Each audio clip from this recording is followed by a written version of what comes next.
warahmatullahi wabarakatuh. Waalaikumsalam warahmatullahi wabarakatuh. Halo rekan Kemenuk Bangga BKKBN Aceh. Pada kesempatan kali ini kita bertemu kembali di podcast yang lain. Di sini ada Repro Talk. Jadi di sini untuk rekan-rekan Kemenuk Bangga BKKBN Aceh yang belum tahu itu Repro Talk itu apa.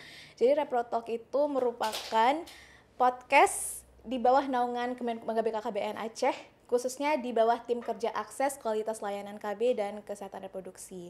Sebelumnya, teman-teman, perkenalkan saya di sini Hayatul Khalifa Putri sebagai host. Tentunya di sini saya tidak sendirian ya. Saya sudah bersama dua narasumber kita yang sangat-sangat luar biasa.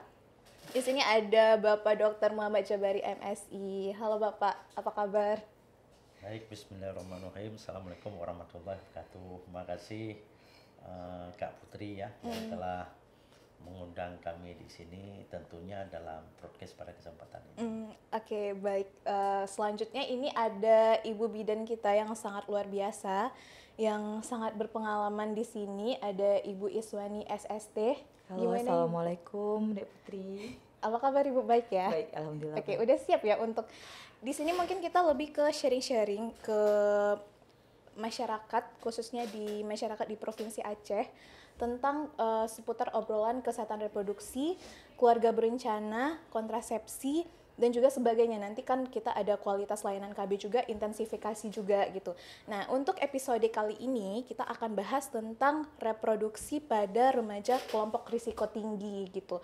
Tepatnya kita harus meluruskan stigma terlebih dahulu nih kepada masyarakat, khususnya kepada remaja itu sendiri, bahwa kesehatan reproduksi itu bukanlah hal yang tabu untuk dibicarakan gitu. Benar ya, Pak Dokter ya, Ibu Bidan ya? Oke. Oke, mungkin di sini saya mau nanya dulu nih ke Bapak Dokter Jabari. Gimana sih Pak definisi secara harfiah dari kesehatan reproduksi itu sendiri? Kemudian apa sih yang dimaksud dengan kesehatan reproduksi bagi remaja kelompok risiko tinggi? Kenapa harus dikelompokin jadi kelompok risiko tinggi sama remaja normal? Oke, bisa dijelasin Pak? Baik, sebelumnya kita pertama memang harus mengetahui dulu apa definisi kesehatan reproduksi itu sendiri. Kesehatan reproduksi itu adalah keadaan sehat secara fisik, mental, dan sosial yang utuh, tidak semata bebas dari penyakit atau kecacatan yang berkaitan dengan fungsi peran dan reproduksi. Itu sesuai kalau kita lihat dengan ICPD Kairo tahun 1994. Dan itu juga sesuai dengan Undang-Undang RI nomor 36 2009 pasal 71 ayat 1. Pasal 71 ayat 1. Oke, jadi kesehatan reproduksi itu sehat secara fisik, mental, sosial, serta bisa menjalankan kesehatan reproduksinya secara normal ya. Secara normal. Nah, sekarang remaja kelompok risiko tinggi. Nah, remaja kelompok risiko tinggi ini remaja yang seperti apa nih Pak? Baik, remaja risiko. Pertama kita harus menghentikan dulu stigma yang mengatakan kalau berbicara tentang kesehatan reproduksi itu suatu hal yang tabu. Ya, itu yang perlu kita pahami. Kenapa? Karena semua termasuk remaja, apalagi remaja itu kelompok-kelompok yang rentan terhadap risiko tinggi ya, terhadap risiko tinggi. Kita berbicara tentang remaja risiko tinggi, tentu yang perlu kita berikan kepada remaja itu berarti mereka adalah bisa mengenali dirinya sendiri dan juga kesehatan reproduksi itu sendiri. Misalnya seks pranikah, pergaulan bebas, ya, berbicara dengan seks. Katakanlah misalnya contohnya, apakah pacaran itu perlu? Misalnya, ya, apakah pacaran itu perlu? Itu yang kita jelaskan. Nah, dan tentu itu berdasarkan kita memberikan artinya argumen kepada mereka. Mereka harus bisa memberikan argumen apa perlu atau enggak. Jadi itu nanti yang kita cari. Termasuk juga tentang misalnya kekerasan seksual ya. Jadi mereka harus pahami betul tentang hal itu semua. Oke, jadi sebenarnya dalam kesehatan reproduksi bagi remaja kelompok risiko tinggi ini kita perlu garis bawahi dulu ya Pak ya. Iya. Kalau misalnya di risiko tinggi itu Iya. remaja yang sudah terpapar ya, Terpapar, ya. yang mana kita perlu memberikan tindakan kuratif dan juga rehabilitatif, yaitu Itu. seperti anak berhadapan dengan hukum, anak jalanan, anak terlantar, anak putus sekolah, anak disabilitas dan juga anak yang sudah menikah. Padahal Sudah itu menikah. masih usia remaja, Usia remaja. 10 sampai 24 tahun gitu ya Pak Ya. ya. Oke, nah kalau di BKKBN sendiri kita kan ada 2 kelompok nih, Ya. ada remaja yang normal seperti ada Gendre, Forum Ya. Gendre Aceh, dan juga ada remaja yang kita harus kasih pengetahuan yang lebih dan juga kerjasama sama dinas-dinas Ya. terkait nih untuk remaja kelompok risiko tinggi ini sendiri, seperti yang sudah saya sebutkan sebelumnya. Nah, mungkin kalau untuk forum genre sendiri itu kita memberikan promotif dan preventif gitu ya. Sementara kalau untuk remaja dengan kelompok risiko tinggi kita perlu kerjasama dengan dinas-dinas terkait, kita perlu memberikan tindakan yang lebih ekstra seperti kuratif dan rehabilitatif gitu ya Pak ya. Ya, benar sekali. Oke, ini mungkin dari Ibu Iswani sendiri, gimana nih Bu kalau misalnya remaja dengan kelompok risiko tinggi ini harus melanjutkan hidupnya seperti nih anak putus sekolah, anak jalanan, anak terlantar, mereka itu harus memiliki soft skill seperti apa sih agar mereka bisa bertahan, bisa terbebas atau bisa terhindar dari permasalahan kesehatan reproduksi hingga nanti ke IMS dan HIV/AIDS.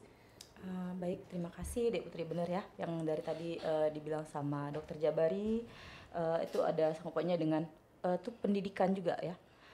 Jadi kalau dari orang tuanya tidak ada edukasi atau pendekatan diri kita terhadap anak kita sendiri, ya tadi termasuk para remaja-remaja tadi akan apa dibilang ya, menyimpang. Akhirnya mereka menyimpang dan mereka akan terjerumus pada remaja kesehatan yang tidak kita inginkan sama sekali gitu.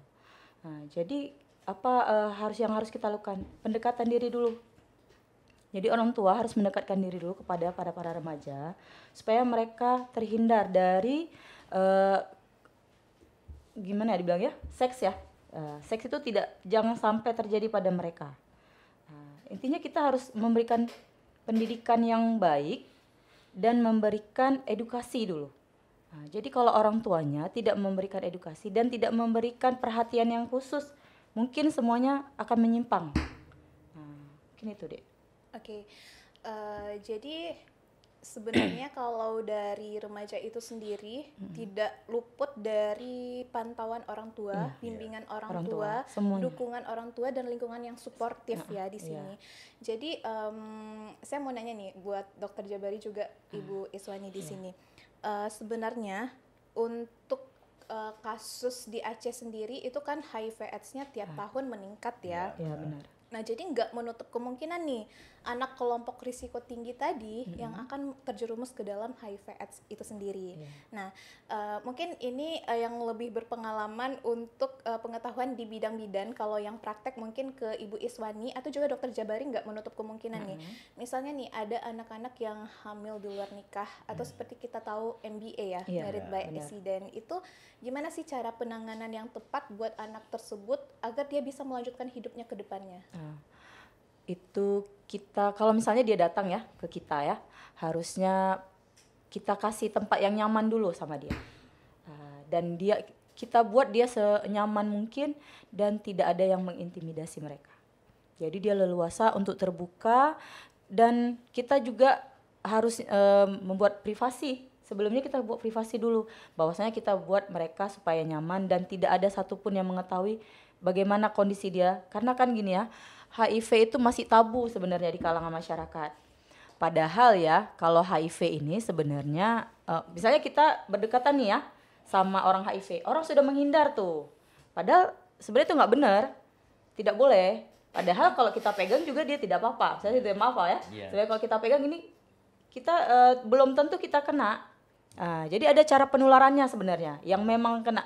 Malahan yang sebenarnya yang kita harus jaga tuh orang hepatitis. Itu ini kita di luar tuh. Kalau hepatitis kita berdekatan seperti ini, kita bisa kena. Kalau HIV tidak. Jadi HIV itu penularannya melalui darah yang pertama. Nah, kemudian bertukar misalnya pakaian atau handuk itu bisa, atau sikat gigi. Nah, dia penularannya melalui seperti itu. Mungkin nanti Pak Dokter bisa tambahin nanti ya penularannya yang spesifik ya. Kalau mungkin saya ada kurang nih Pak, boleh ditambahin Pak Dokter. Jadi mereka harus diberikan tempat yang nyaman terlebih dahulu. Jadi kita berikan kesempatan untuk berkata jujur. Bahwasannya apa sebenarnya yang terjadi, kenapa mereka sampai melakukan seperti itu. Nah, itu yang pertama. Kemudian kita beri edukasi selanjutnya kepada mereka bahwasannya tidak boleh lagi kalau ingin sehat, kalau bisa jangan sampai ya mereka melakukan lagi, tapi kalau bisa ya menggunakan kontrasepsi. Nah, kita berikan pengetahuan tentang kontrasepsi.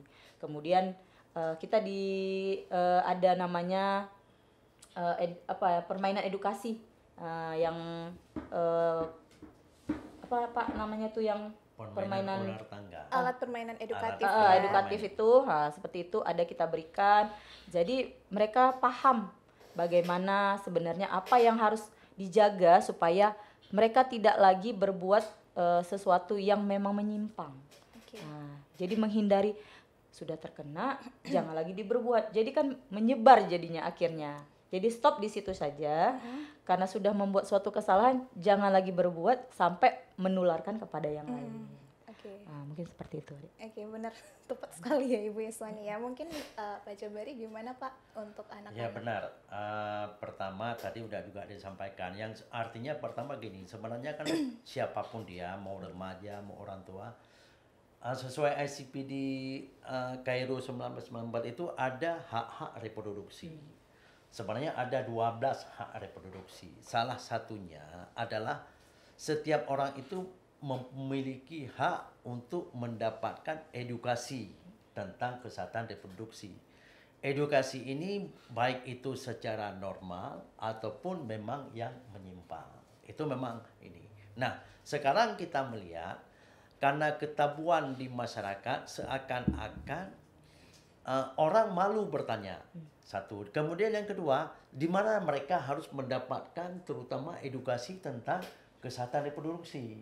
Ya tentu salah satunya adalah di fasilitas kesehatan, kemudian juga kepada ya yang berkompeten untuk bisa memberikan tentang hal tersebut. Yang kedua, juga remaja, kalau kita melihat dari program kita ya, Kemenduk Bangga BKKBN yang dikatakan remaja ya. Kalau WHO itu mengatakan dari umur sampai umur 19 ya. Tetapi kalau kita pendewasaan di tempat kita kan ada namanya pendewasaan usia perkawinan. Jadi pendewasaan usia perkawinan antara 20 sampai dengan 25 tahun. Maksudnya bagaimana? Pada seorang wanita sebaiknya menikah di atas pada saat umur 21 ke atas. Ya, artinya siap secara fisik, siap secara mental.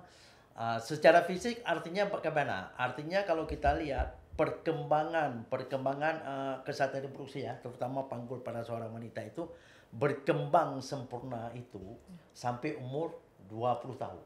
Bukan pinggul ya, panggul. Beda panggul dengan pinggul. Benar, ya. Pak. Benar, Pak. Nah, yang pada laki juga begitu, dia harus menikah sebaiknya umur 25 tahun. Kita mungkin bisa aja melihat yang Rasulullah aja menikah pada umur 25 tahun ya sebenarnya.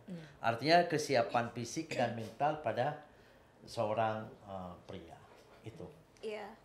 Jadi benar ya Bapak ya, di BKKBN sendiri itu kita ada namanya pendewasaan usia perkawinan gitu ya, untuk perempuan minimal 21 tahun, untuk laki-laki 25 tahun gitu. Nah, untuk remaja sendiri, khususnya nih remaja di kelompok risiko tinggi, kita di BKKBN sendiri nih Ibu Wani dan juga Bapak Jabari, khususnya di tim kerja akses kualitas layanan KB dan Kespro, kita ada program tersendiri yang baru dijalankan di tahun 2024 karena kegiatannya baru muncul di tahun 2024. Nah, itu kegiatannya itu kita memberikan pembinaan kesehatan reproduksi bagi remaja kelompok risiko tinggi ya. Itu kita laksanakan di kabupaten kota yang dengan angka HIV/AIDS-nya tertinggi gitu ya. Pesertanya remaja Dan pada saat pelaksanaan kegiatan pun kita menggunakan alat permainan edukatif Kespro bagi remaja kelompok risiko tinggi itu sendiri. Nah gitu. Nah jadi pada saat kegiatan itu ternyata pesertanya itu banyak banget itu anak-anak putus sekolah, anak disabilitas fisik, anak jalanan, anak terlantar yang memang mereka nggak bisa melanjutkan sekolah. Ternyata ketika disurvei, ketika ditanyakan, mereka itu tidak mau sekolah bukan karena tidak ada biaya, tapi karena malas. Karena malas. Sebagian besar ya, dan itu kondisinya mereka tidak bisa baca, tidak bisa nulis gitu. Nah, ketika kami pergi ke lapangan itu, kemarin itu kebetulan bersama Dokter Jabari gitu ya, pergi ke lapangan itu ada beberapa kabupaten yang kami datangin. Di sana kami juga sudah berkompromi, bekerja sama nih sama dinas sosial, sama dinas OPDKB terkait, dinas KB terkait di kabupaten kota. Gimana sih agar si remaja yang kelompok risiko tinggi tadi bisa memiliki hidup yang layak dan bisa melanjutkan hidupnya ke depannya. Minimal mereka bisa memiliki ijazah seperti sekolah paket agar mereka bisa bekerja gitu, bisa menghidupi dirinya dan terbebas dari faktor-faktor risiko negatif, salah satunya IMS dan HIV/AIDS gitu. Ternyata mendapat dukungan di sana. Tapi permasalahannya di sini mereka banyak tidak memiliki kompetensi seperti nggak bisa baca, nggak bisa nulis gitu nih. Jadi gimana nih Pak Dokter, kita kemarin udah sempat turun lapangan ya. Gimana kondisi di sana? Ada beberapa anak yang jadi pecandu narkoba juga, udah sampai jadi pecandu narkoba juga, udah sampai jadi perdagangan manusia juga ya di sana. Gimana bisa dijelaskan juga gimana kondisi di lapangan kemarin pas kita udah kemarin turun? Ternyata kan selama ini artinya kan kita bilangin kita nggak nyangka ya. Malah pada saat kita turun ke lapangan kemarin itu sudah ada remaja yang sudah terpapar ya. Baik itu, maaf ya kita bilang dengan narkotika, baik itu ganja, malah ada yang sudah kena sabu. Malah ada juga yang kemarin itu yang sudah terpapar juga dengan prostitusi online. Maaf lah kita bilang ya, kemarin ada. Sudah terpapar dengan prostitusi online ya. Di mana ya dari pergaulan tadi. Jadi kita kemarin itu memberikan pendampingan ya, kepada mereka agar mau berubah dan juga apa efek dari ini. Karena efek itu bukan hanya untuk dia secara pribadi, juga terhadap keluarganya, juga terhadap lingkungannya. Jadi alhamdulillah kita kemarin itu ada beberapa yang sudah berubah ya, dan menyesali yang udah mereka lakukan. Jadi kita di sini kalau di tempat kita ya, terutama di tim kerja kualitas pelayanan KB ya dan kesehatan reproduksi, kita kita beda dengan yang punya katakanlah di KSPK itu, kalau mereka itu kan preventif ya. Promotif preventif. Malah di tempat kita itu udah kuratif dan rehabilitatif. Itu yang kita lakukan kemarin ya. Ada yang kita datang kemarin itu ada pokoknya kalau kita datang kemarin itu setiap kabupaten kota yang kita datang ada. Yang kita mikir misalnya katakanlah di satu kayaknya nggak mungkin ya, ternyata ada ya. Begitu kita telusuri dan mereka mau memang mengakuinya ya, karena kita memang kita sampaikan ke mereka tentang privasi mereka, kita jaga, kita nggak buka ya privasi, cuma mereka mau terbuka sama kita aja. Oke, jadi mungkin nih rekan Kemenuk Bangga BKKBN Aceh pada bertanya-tanya nih, ini pembinaan Kespro risiko tinggi dapatnya dari mana datanya, kabupaten mana aja yang didatengin, lokus-lokusnya gitu ya. Mungkin kalau untuk lokusnya kita rahasiakan di sini. Nah kebetulan untuk kita bisa datang ke suatu tempat itu kami harus mengadakan survei terlebih dahulu ya, kerjasama dengan Dinas Kesehatan Provinsi Aceh untuk melihat data HIV/AIDS kabupaten kota yang tertinggi. Jadi kami dapat 6 kabupaten kota yang tertinggi, jadi kami laksanakan di 6 kabupaten kota tersebut gitu. Dan nggak lupa juga untuk melibatkan dinas KB di kabupaten kota terkait juga dengan dinas sosial di kabupaten kota juga gitu. Nah Mungkin selanjutnya nih untuk Ibu Iswani, kita ada nih kan ya Bu ya, di alat permainan edukatif sendiri kita ada ular tangga gitu ya, Iya. ada em, ular tangga, ada juga permainan kartu di sana ya, dan semuanya tuh fungsinya untuk edukasi cashpro remaja kelompok risiko tinggi gitu, agar mereka nggak tabu nih, mereka nggak ketawa-ketawa pas dijelaskan tentang cashpro gitu, biar jelas, biar mereka merasa ini hal penting nih untuk diri mereka, untuk masa depan mereka gitu. Nah, sebenarnya dalam alat permainan edukatif itu sendiri, sebesar apa sih peranannya untuk bisa menjaga remaja itu sendiri untuk mengambil moral value-nya agar bisa diterapin di kehidupan si remaja tersebut? Baik. Dari permainan tadi kita beri pemahaman dulu terhadap mereka. Bagaimana edukasi peran pemain tadi. Jadi mereka memahami dulu.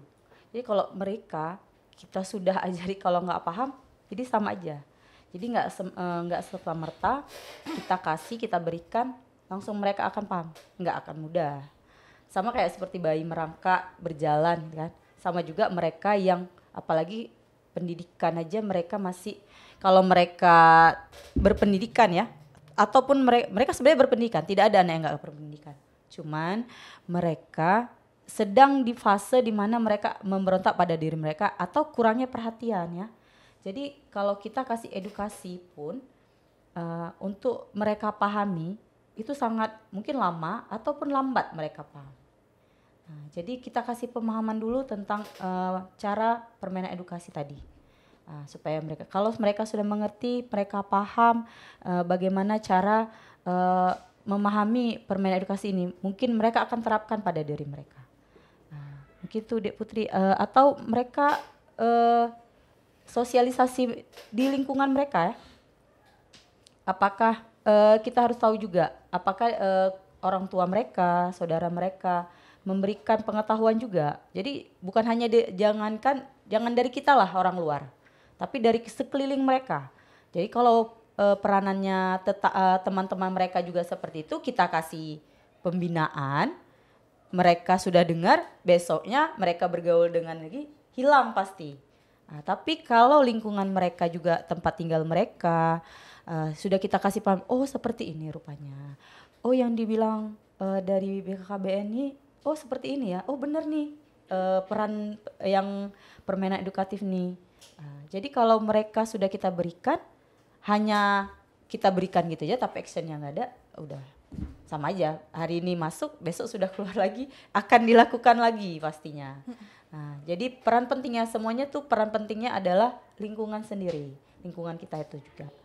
Jadi kalau kita mau supaya remaja ini terhindar dari resiko yang tinggi, terutama kita benahi dulu peran orang tuanya atau peran sekelilingnya bagaimana. Dari perannya dulu, peran di sekitar kita, mungkin cara ibadah, dari ibadahnya juga, dengan beribadah mungkin menenangkan dia, memahami, jadi dia tidak akan melakukannya lagi.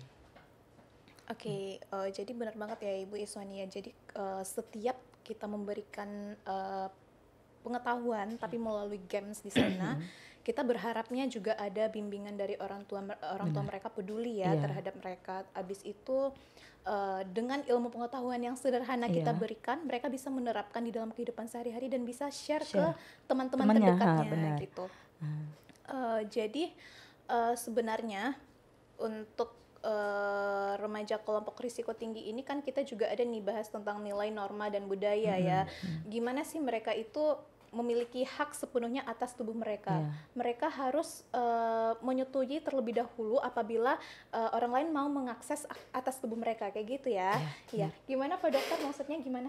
Ya, alat permainan edukatif ini kalau kita lihat kan memang sangat baik, terutama adalah untuk menggali potensi yang ada pada dia, dan juga kita bisa menilai seberapa besar tentang edukasi yang telah mereka dapat, ilmu pengetahuan yang mudah dia dapat, ya, baik itu kesehatan reproduksi itu normal ataupun yang menyimpang, itu yang kita gali.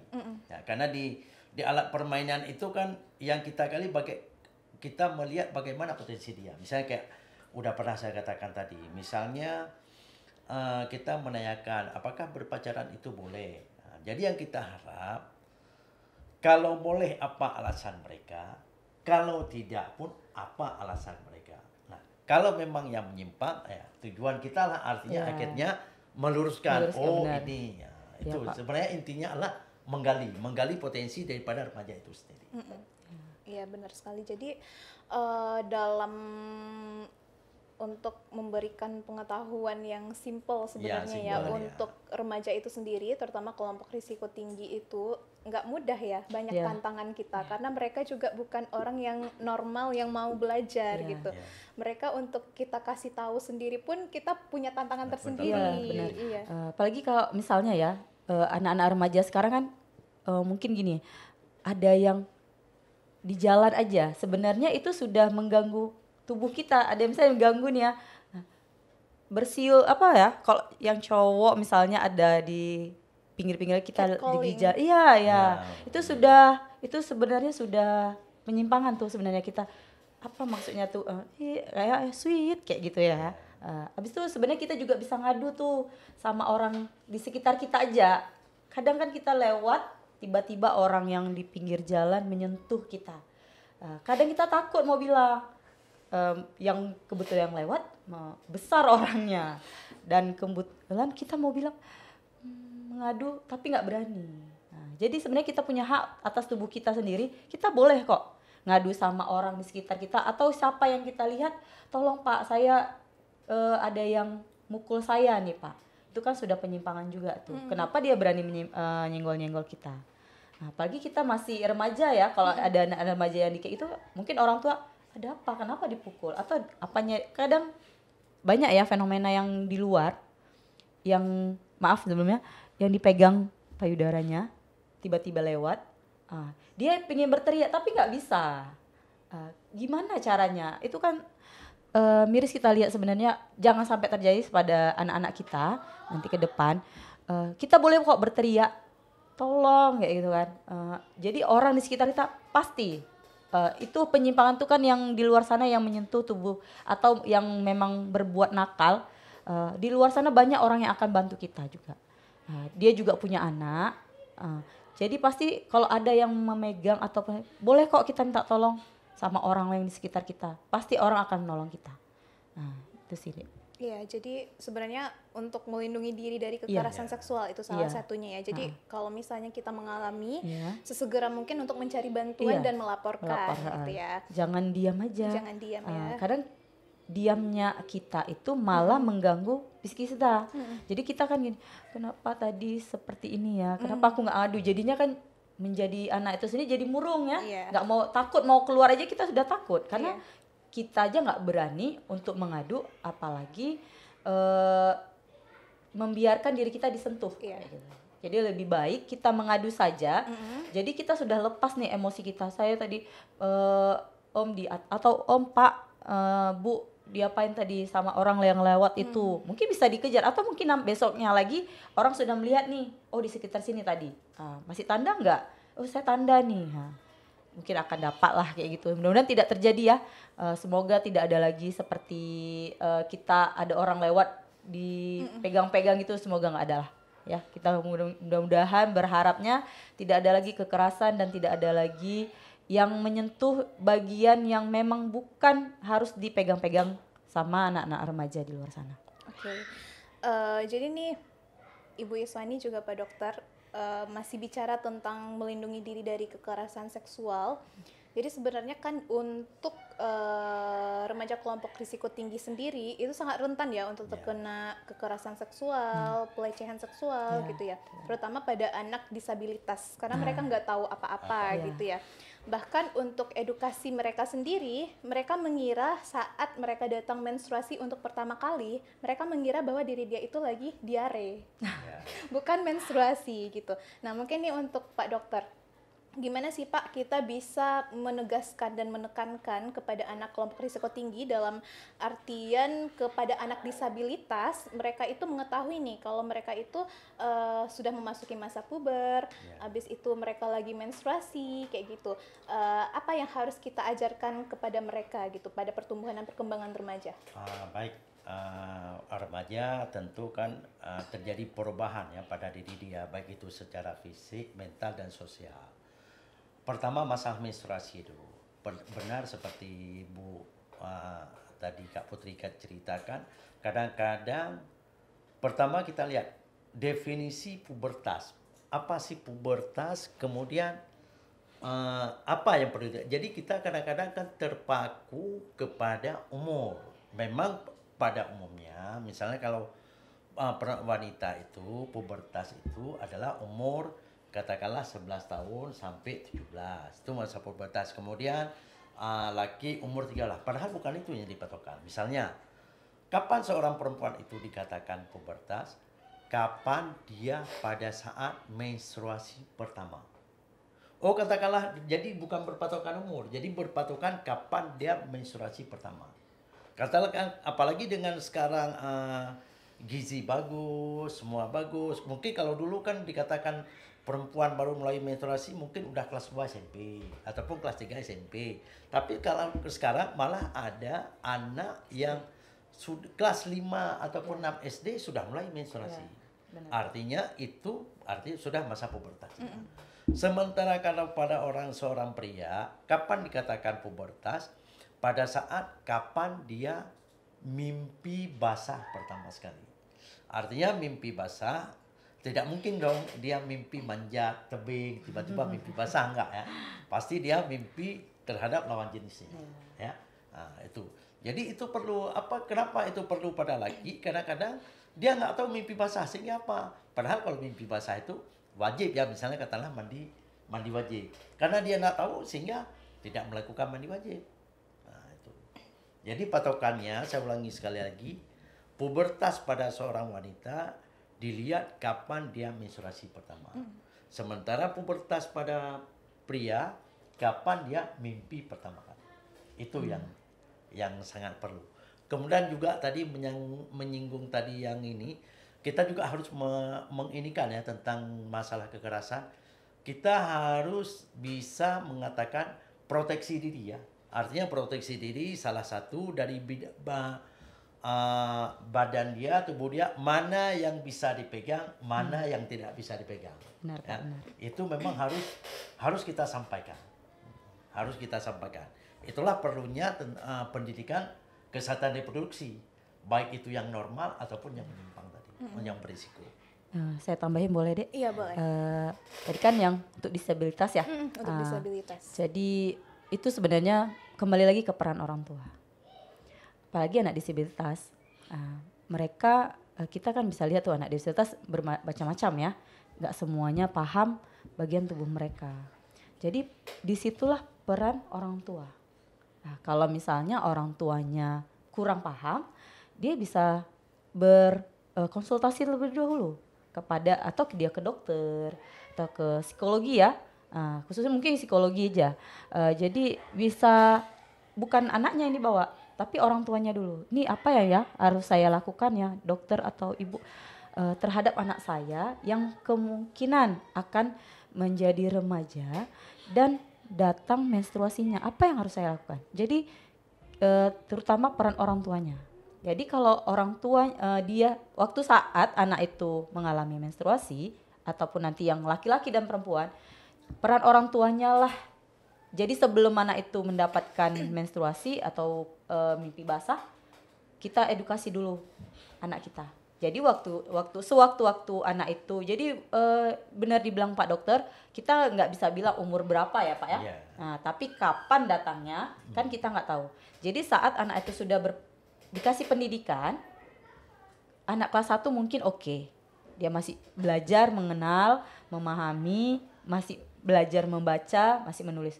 Mungkin anak-anak yang sudah mulai membaca, yang sudah bisa membaca jelas, kelas 2, kelas 3, kelas 4. Mungkin kita sudah berikan tuh contoh-contoh aja lah, nggak usah langsung kita, ini nggak boleh ya nak, nanti kalau ini nggak bisa. mungkin dia bisa lihat nih nanti tuh, lihat tuh, dia lihat sekitarnya aja dulu. Ini akan terjadi seperti ini. Jadi waktu saat dia sudah mendekati, orang tuanya bisa perlahan-lahan memberi tahu kalau nanti ya nak misalnya itu terjadi suatu perubahan pada diri kamu, tolong bilang.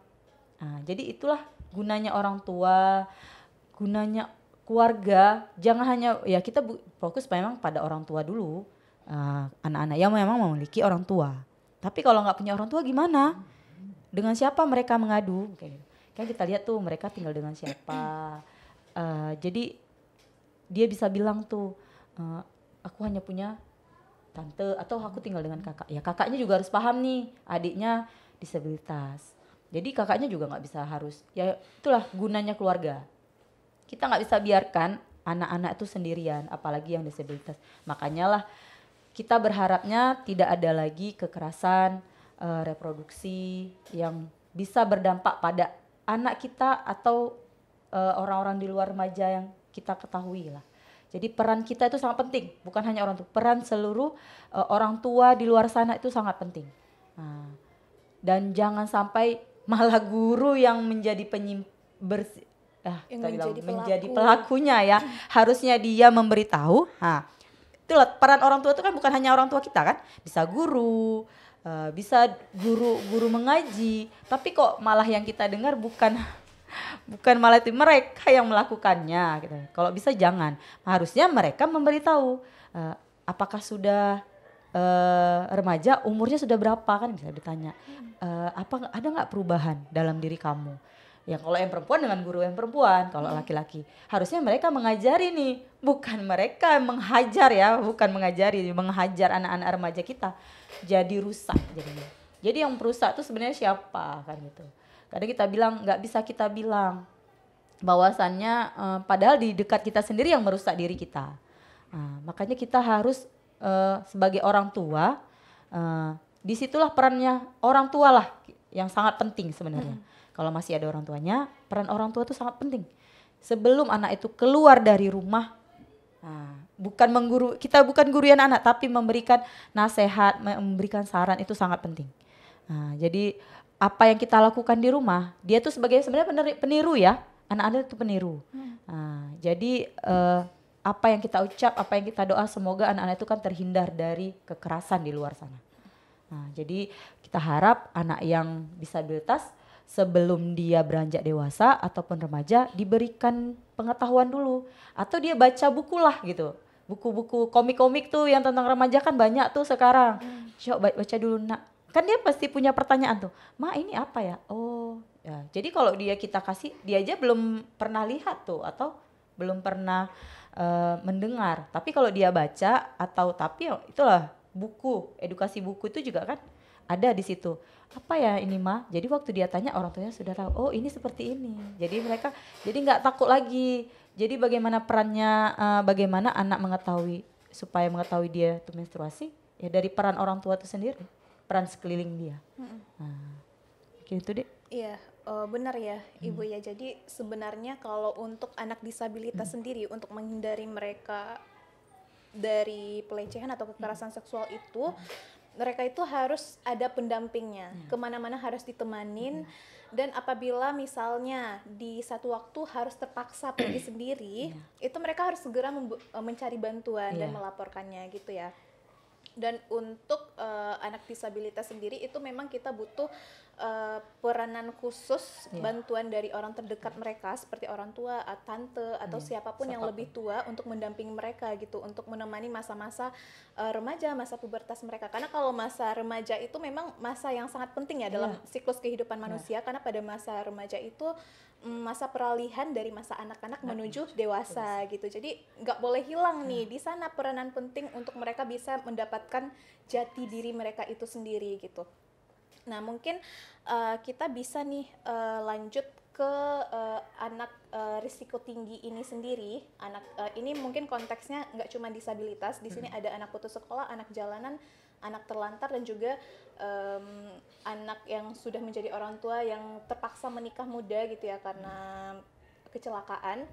Itu mungkin kita bisa sebenarnya kasih kompetensi ke mereka gitu. Sebenarnya untuk mereka itu sendiri keterampilan seperti apa sih yang harus kita ajarkan agar mereka itu bisa bertahan hidup, bisa melanjutkan hidup mereka, dan tentunya terhindar dari faktor-faktor risiko yang berhubungan dengan kesehatan reproduksi. Gimana Pak Dokter? Ah, yang udah kita lakukan pendampingan ya. Memang kalau kita lihat pertama kan mereka yang rata-rata memang risiko tinggi apalagi anak jalanan itu kan pendidikan nggak ada. Sementara siapapun itu kan harus tahu ya tentang edukasi tentang kesehatan reproduksi. Nah, selama ini yang kita lakukan memang kita jaring mereka ya. Kita jaring mereka ke kabupaten kota. Dan kita juga tetap melakukan privasi kepada mereka, tidak umum. Makanya kalau saat kita melakukan kegiatan tersebut kan nggak rame. Dan memang kan di ruang yang artinya dirahasiakan ya, terjaga. Privasi terjaga. Ya disitulah peran kita untuk memberikan edukasi kepada mereka. Salah satunya tadi edukasi.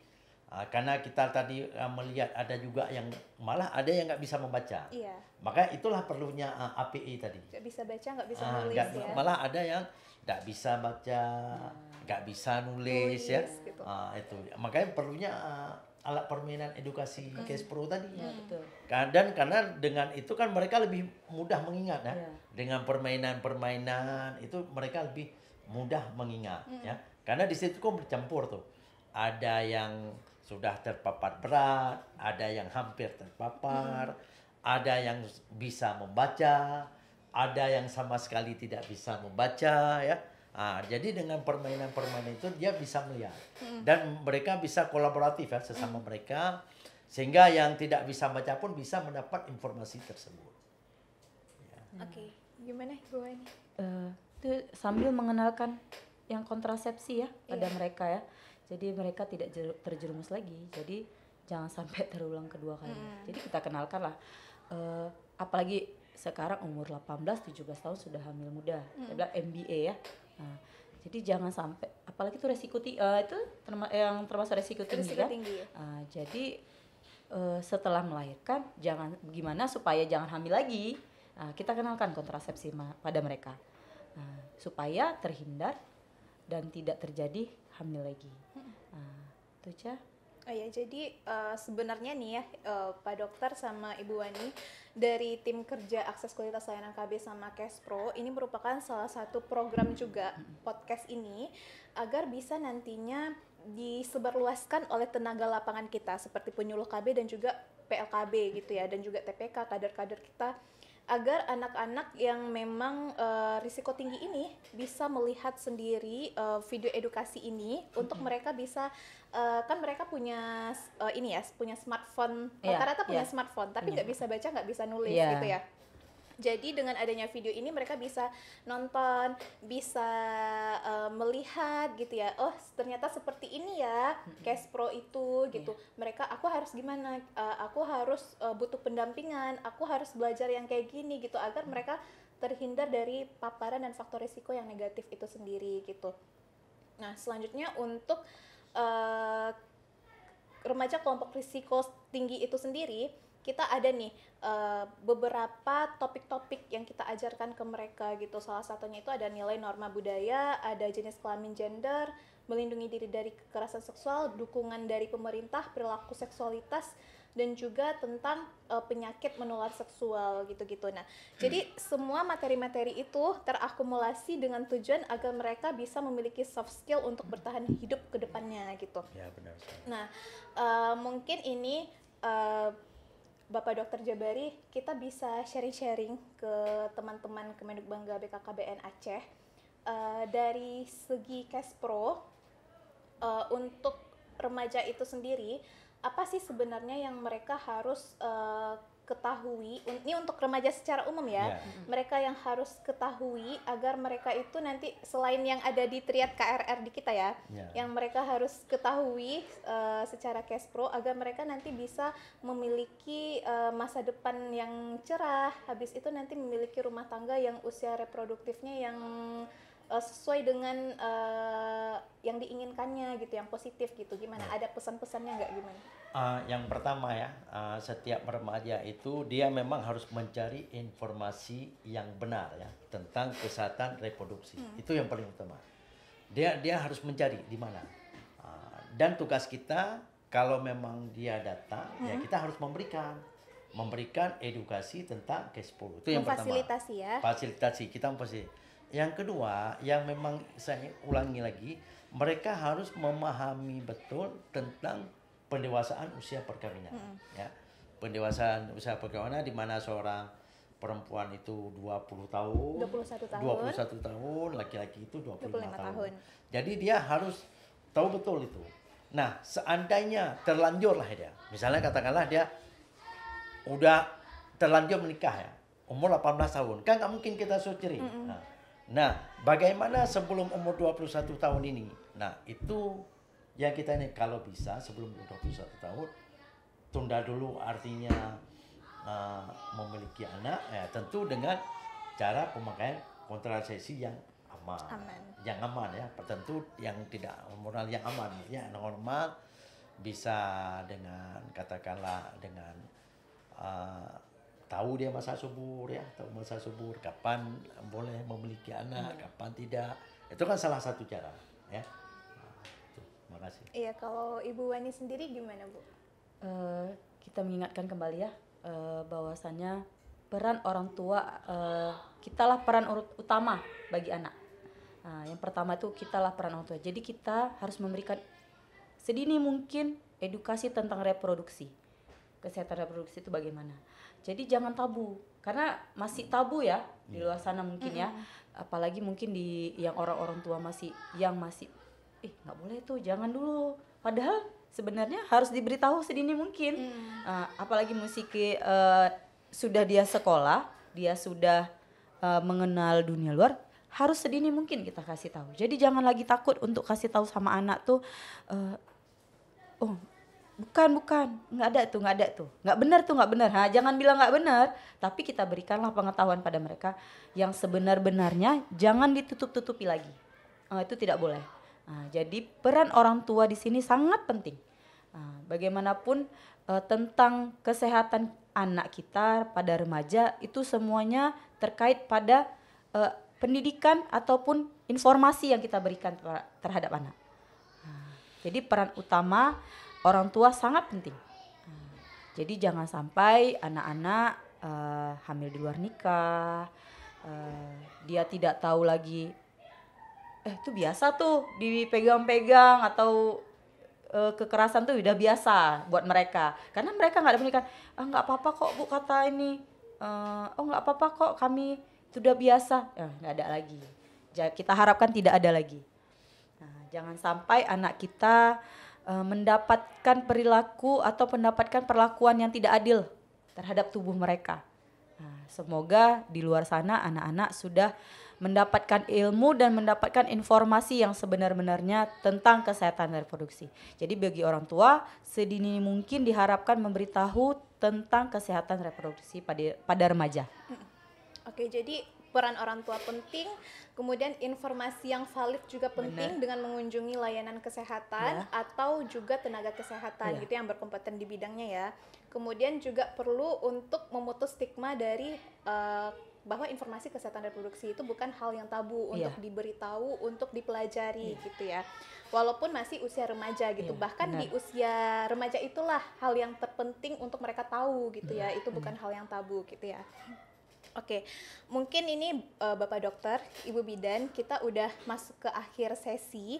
Mungkin saya minta dari Bapak Dokter dan juga Ibu Bidan untuk memberikan closing statement dan pesan-pesan kepada remaja di Indonesia, khususnya di Provinsi Aceh. Gimana sih mereka harus menjalani hidup mereka dengan baik ke depannya? Mungkin dari Bapak Dokter terlebih dahulu. Baik, pesan saya untuk para remaja ya, yang secara umum dan khususnya di Aceh, jangan pernah ragu untuk mencari informasi tentang kesehatan reproduksi itu sendiri. Udah cukup ya. Oke, Ibu Bidan, Ibu Wani silakan. Pesan saya untuk para remaja di luar sana, terutama buat anak-anak saya ya yang akan memasuki masa remaja, diharapkan mendapatkan informasi tentang kesehatan reproduksi itu sangat penting. Bukan hanya dari kita ya, kita punya sosial media tuh ada dari HP. Jadi gunakan HP ini dengan baik. Jadi pesan saya satu, jagalah tubuh kita sendiri. Jadi walaupun kita sebagai orang tua sudah memberikan yang terbaik, tapi kalau diri kita juga nggak bisa jaga, kita akan rusak pada dirinya sendiri ya jadinya ya. Jadi tolong jaga dirinya, menjaga kesehatan, makan yang bergizi, tidak bergadang, tidak mengkonsumsi alkohol. Buat remaja-remaja jangan konsumsi alkohol, narkoba itu tolong dijauhi. Nanti akan terjerumus ke hal-hal yang tidak sama sekali akan merusak pada diri kita ke masa depan.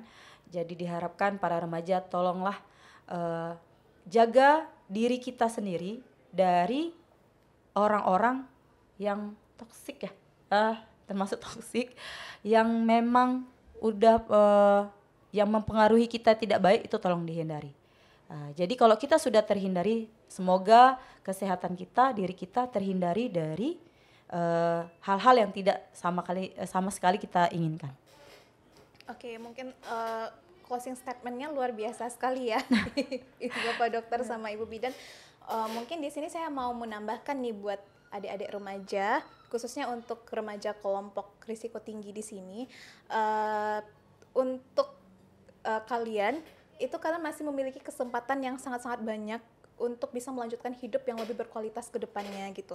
Jadi untuk teman-teman remaja, khususnya kelompok risiko tinggi, kalian harus tetap percaya diri, belajar, mencari bantuan dari orang-orang sekitar yang lebih dewasa gitu ya. Kita punya tenaga lapangan di Balai Penyuluh KB, itu bisa berkonsultasi di sana.